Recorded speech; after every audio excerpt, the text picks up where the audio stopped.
La déception est grande pour le mouvement panafricaniste pour la libération du Congo et de l'Afrique et la religion Congo, Diantotila et Kintwadi, qui ont constaté que la promesse faite par le chef de l'État, Félix Antoine Tshisekedi Tshilombo, lors du 100e anniversaire de la mission sur terre du prophète Simon Kimbangu Wankamba. Le message envoyé aujourd'hui est très important, c'est que l'année passée, le président de la République nous avait promis que ce jour serait férié.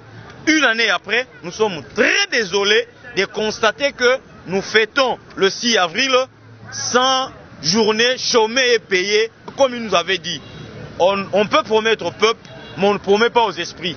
Et pas n'importe quel esprit, l'esprit d'Infumukimbangu, nous avons dit. Ces chefs spirituels invitent tous les panafricanistes à s'élever comme un seul homme pour que Kimbangu soit honoré par tous. Penza makasi pambate baino tomiebi na bisote.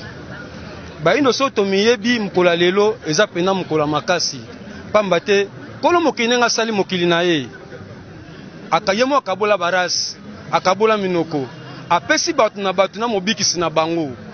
Biso mkwalelo eza mukolo mobikisi na biso atelemaka bandaki musala na ye ya kolakisa pe biso bayindo toza batu.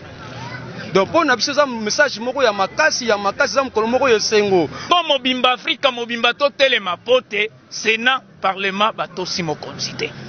Tosengaki Kimbangu azala héros national. Tosengaki le 6 avril ezala journée mondiale pour na biso.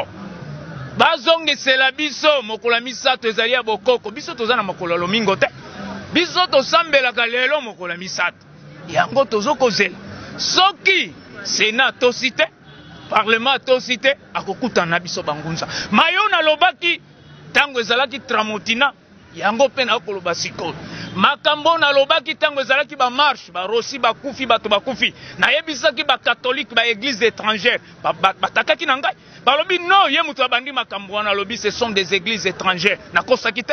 Une célébration de la 101e anniversaire de la mission du prophète Simon Kimbangu sur terre qui est partie d'une marche organisée à partir du marché de la liberté jusqu'à Kimbanseke, référence route Mokali, lieu choisi pour la manifestation.